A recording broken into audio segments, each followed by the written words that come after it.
So we're going to pick up at our scheduled time presentation, which would be label claims, will be given by Commander Blakeley Fitzpatrick. So please, without further ado, I'm going to let her begin so that we can stay on schedule. Thank you so much for your patience.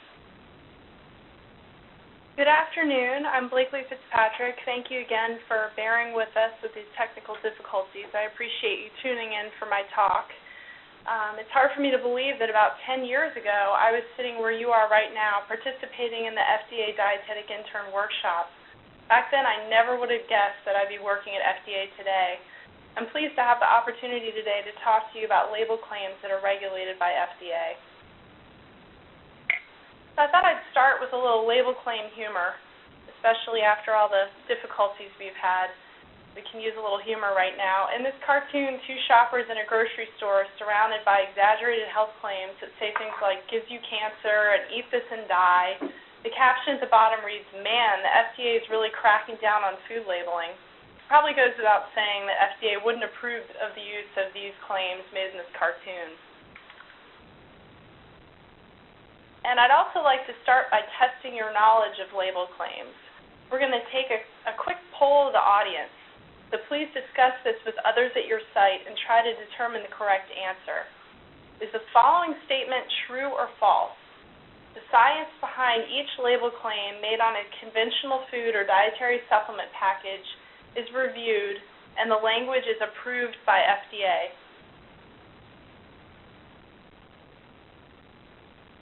So I'll give you a couple minutes here to enter your votes.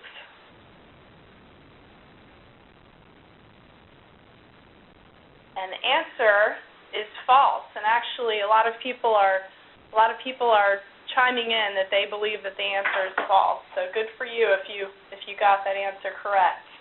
FDA does not review the science behind each label claim made on a conventional food or dietary supplement package. We also don't approve the language used in all claims prior to the food being sold in the marketplace. We're going to talk today about the various types of label claims, and I hope that by the end of my presentation, you'll be able to tell which ones are reviewed and approved prior to showing up in the marketplace. So FDA derives its authority to regulate label claims from amendments to the Food, Drug, and Cosmetic Act that were made in 1990 when the Nutrition Labeling and Education Act was signed into law, and also from case law, which case law just means court cases.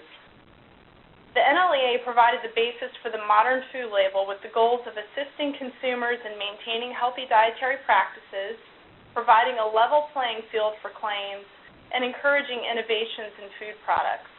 NLEA provided for the mandatory nutrition facts label as well as voluntary nutrient content claims when they're authorized by FDA and nutrient content claims when they're defined by FDA and health claims when they're authorized by FDA.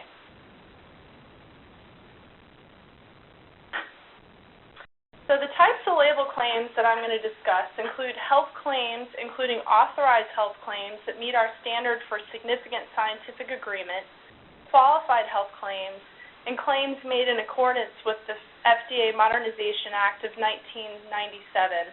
And I'll be referring to that as FDAMA. We'll also talk about structure function claims and nutrient content claims, which can either be defined by FDA or they can be used if they meet the FDAMA requirements. I may also refer to the statute throughout my talk. Statute just means law. So the statute that I'll be referring to is the Food, Drug, and Cosmetic Act. A health claim is an expressed or an implied statement in food labeling about the relationship of a food substance to a disease or a health-related condition. Health claims can't just be any old claim about health. Some claims about health may be considered drug claims, too. Authorized health claims and qualified health claims require pre-approval by FDA. And we'll talk a little bit about FDAMA claims later in the presentation, but industry has to notify FDA of the use of health claims that meet the FDAMA requirements before they're marketed. Health claims can also be used on conventional foods and dietary supplements. So the relationship between the substance and a disease should be a causal relationship, demonstrating that the substance has an effect of reducing the risk of a disease or health-related condition in the U.S. population or subpopulation of the U.S. Health claims aren't about treating, preventing, curing, or mitigating disease. Those would be considered drug claims. There are two basic elements to the health claim. The first is a substance, which is a specific food or component of food, such as lycopene, and it can be in the form of a conventional food or a dietary supplement. The second element is the disease or health-related condition, where a disease is defined as damage to an organ, structure, or system of the body such that it does not function properly, for example, coronary heart disease, or a state of health leading to such dysfunctioning, such as hypertension. NLEA permits authorization only when FDA has determined, based on the totality of publicly available scientific evidence, that there is a significant scientific agreement among experts qualified by scientific training and expertise to evaluate such claims, that the claim is supported by such evidence. And so the agency has a process for reviewing the scientific evidence to determine whether it meets the SSA standard. So I'll be saying SSA to refer to claims that meet our standard for significant scientific agreement. The process that's out for our review of scientific evidence is outlined in a guidance document on FDA's evidence-based review system for the scientific evaluation of health claims. If you're interested in learning more about how FDA evaluates the scientific evidence, you can visit the link provided in this slide. Health claims that meet the SSA standard are authorized through regulation. If, after review of the scientific evidence, FDA determines that the evidence doesn't meet our SSA standard, we can choose to allow for the use of a qualified health claim, and I'll talk a little bit about more of those in a bit.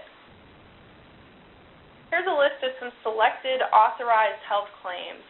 For more information about health claims that have been authorized by FDA, you can visit our website at the link provided on this slide. There was a court case in 1999 called Pearson versus Shalala that changed the landscape for health claims and paved the way for qualified health claims. The lawsuit was based on FDA's decision to not authorize 4 health claims for dietary supplements on the basis of the significant scientific agreement standard. The court concluded in the case that the First Amendment doesn't permit FDA to prohibit health claims that are only potentially misleading, unless the agency reasonably determines that no disclaimer would eliminate the potential deception. In other words, if you can qualify the claim with a disclaimer, the claim can't be prohibited. So qualified health claims are based on credible evidence that doesn't meet the SSA standard, and they can be used to describe relationships between a substance and a disease for which there's emerging scientific evidence. If FDA reviews the scientific evidence and determines that there's some evidence to support the claim but not enough to meet our SSA bar, then we can issue a letter to the individual or group that submitted the health claim petition that's called a letter of enforcement discretion. And a letter of enforcement discretion is just a letter saying that FDA will choose not to take any enforcement action if the requirements stated in the letter are met. For qualified health claims, FDA provides the language that must be used for the claim in a letter of enforcement discretion. Here's an example of a qualified health claim for monounsaturated fatty acids from olive oil and coronary heart disease. You'll see that the qualifying language talks about the strength of the evidence, where it says, limited and not conclusive scientific evidence suggests. Here's a list of some of the qualified health claims that may be used in labeling. For a full list, you can visit the link provided in this slide.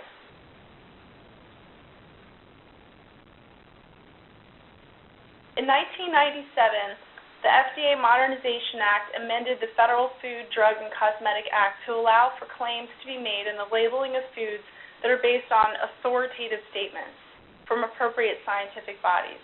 In case you're wondering what an authoritative statement is, authoritative statements are key statements or recommendations from consensus reports developed by certain federal scientific bodies and the Institute of Medicine. An example of an authoritative statement would be one of the key recommendations from the Dietary Guidelines for Americans. Authoritative statements about nutrition represent scientific knowledge that's well accepted by the scientific community, and they don't represent emerging science. So, for example, we wouldn't take a statement from a journal article about the benefits of a nutrient for health. That wouldn't be considered an authoritative statement because it doesn't represent a review of the totality of the scientific evidence and a consensus among the scientific community. FDAMA provides an alternative notification process to the petition process for health and nutrient content claims. The intent of FDAMA is to expedite the health claim and nutrient content claim review process so that the consumer can benefit from the health information. So let's talk now a little bit about structure function claims. Do you know what those might be? Structure function claims have historically appeared on labels of conventional foods and dietary supplements as well as drugs. However, the Dietary Supplement Health and Education Act of 1994, which is also known as DSHEA, established some special regulatory procedures for such claims for dietary supplement labels. Structure function claims describe the role of a nutrient or dietary ingredient intended to affect normal structure or function in humans. For example, calcium builds strong bones. In addition, they may characterize the means by which a nutrient or dietary ingredient acts to maintain such structure or function. For example, fiber maintains bowel regularity, or antioxidants maintain cell integrity. Or they can also describe general well-being from consumption of a nutrient or dietary ingredient.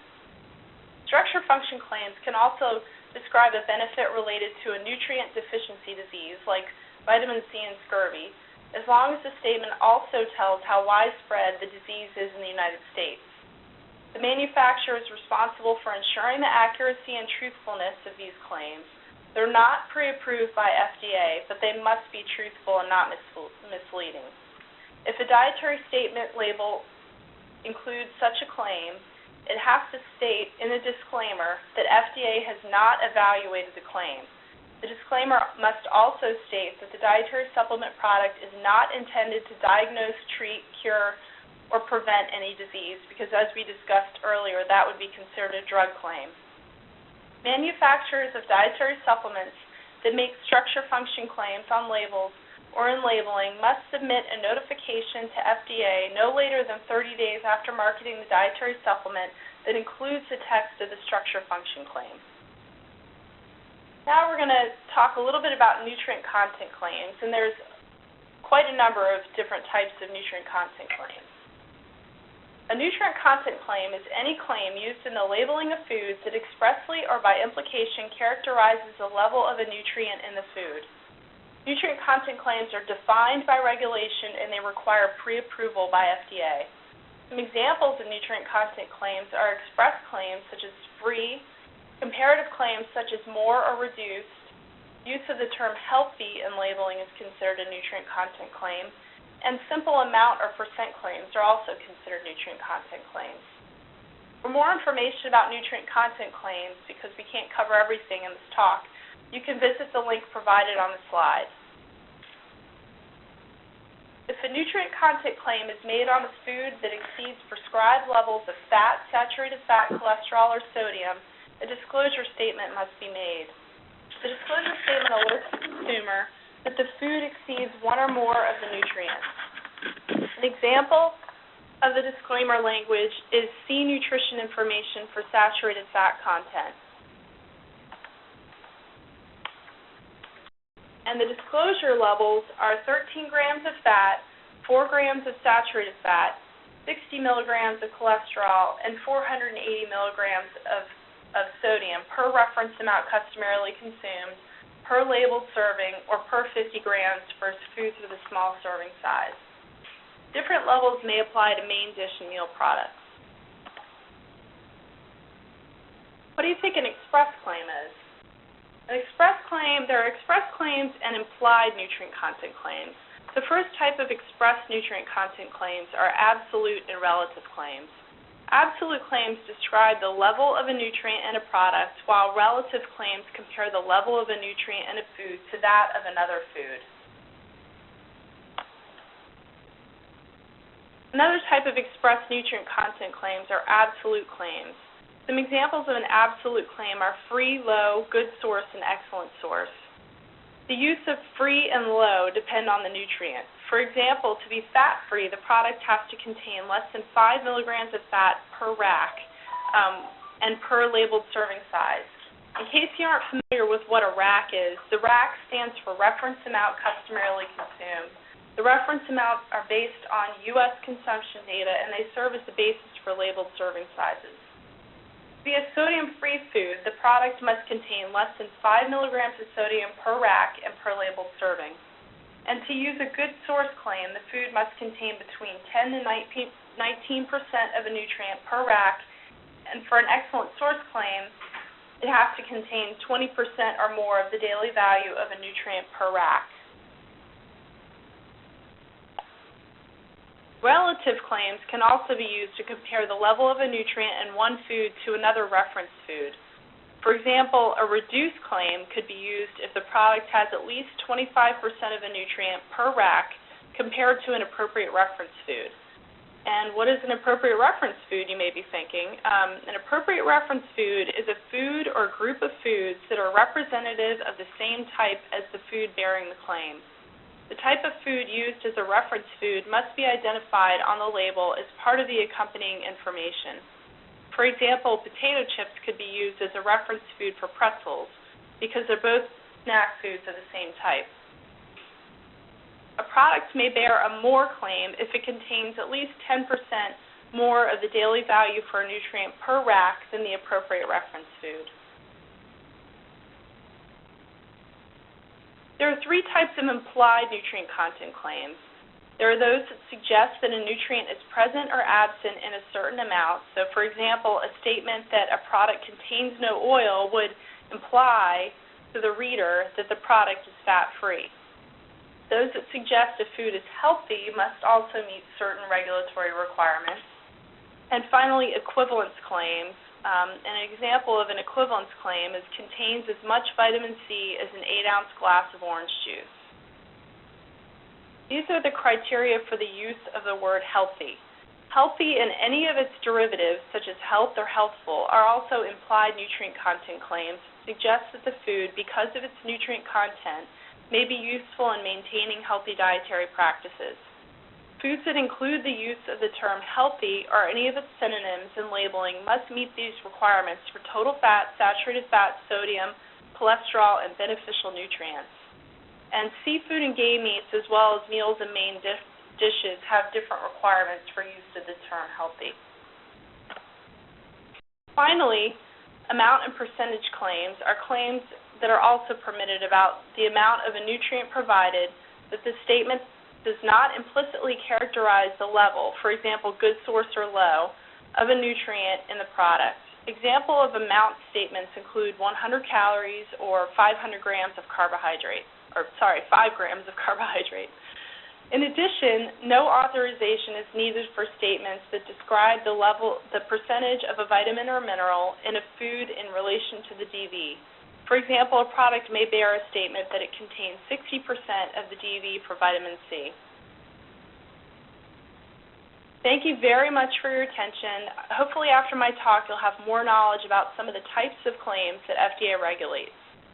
And at this time, I'll take any questions.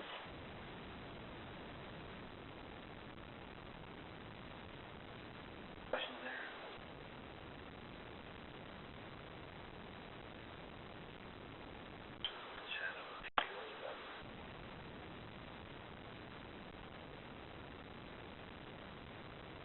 Okay, let's see.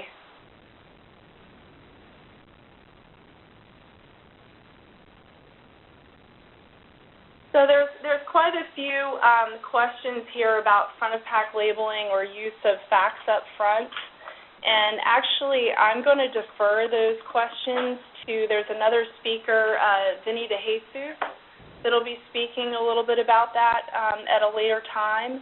And so I'll defer those questions for his talk.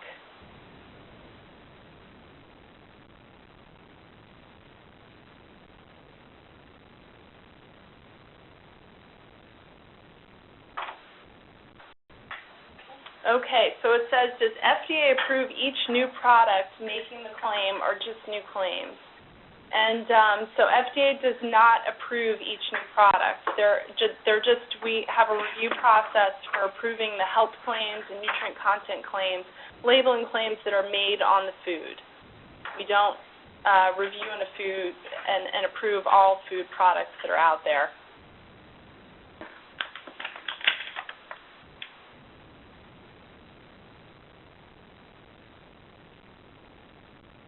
And there's another question here that says, if a company needs to contact the FDA if a dietary supplement contains a structure-function claim, how should it be reported?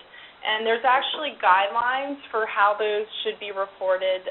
They're established in the Code of Federal Regulations, and I can see if we can provide the site in the Code of Federal Regulations that would explain exactly in detail how that information had to be submitted. But it basically gets submitted through the Office of Nutrition Labeling and Dietary Supplements here at FDA.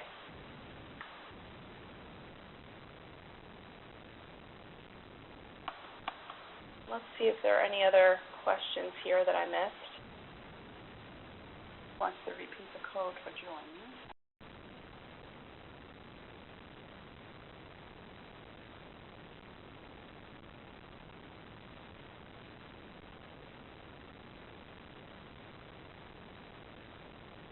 Yes. First number is the country.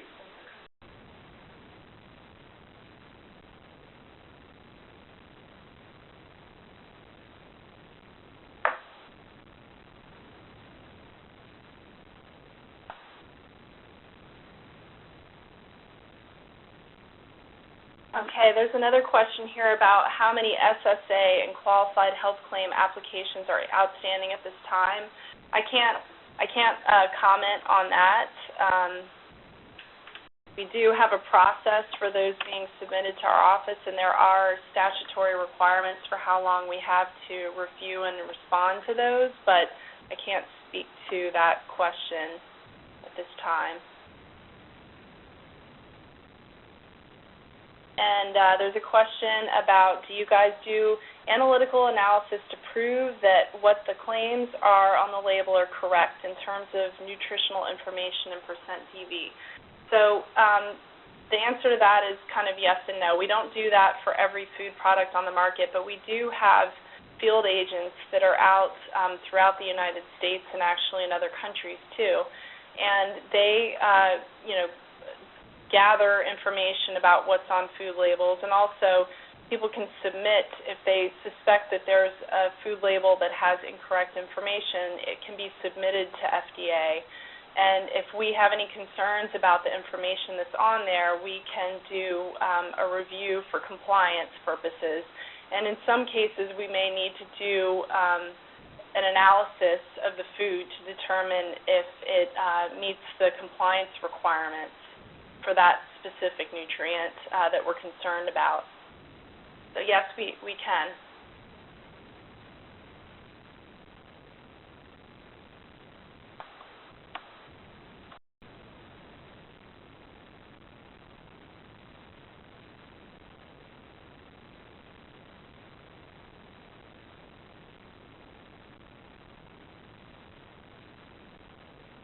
So there's a lot of questions coming in about shelf tag, nutrition programs, using in retail stores, and front of pack labeling. And as I mentioned before, that's really a subject for a different talk.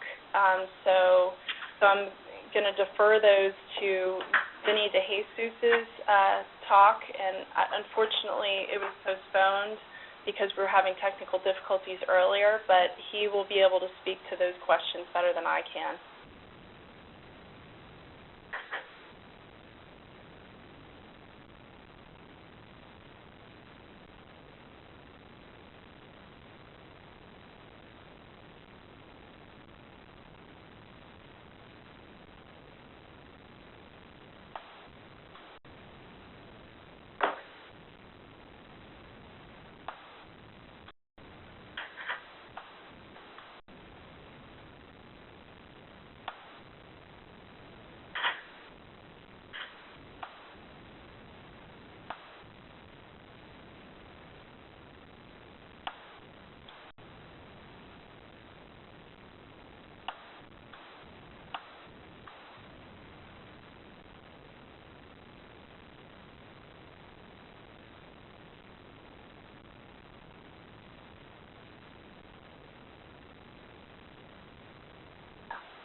Okay. So I think I've answered many of the questions that you've submitted that I can answer in my talk. A lot of these I'm going to defer to Vinny DeJesus about front-of-pack labeling and shelf tag programs. So I appreciate you taking the time to listen to my talk. And we're going to do a 5-minute break while the next speaker gets ready for her talk. Thank you.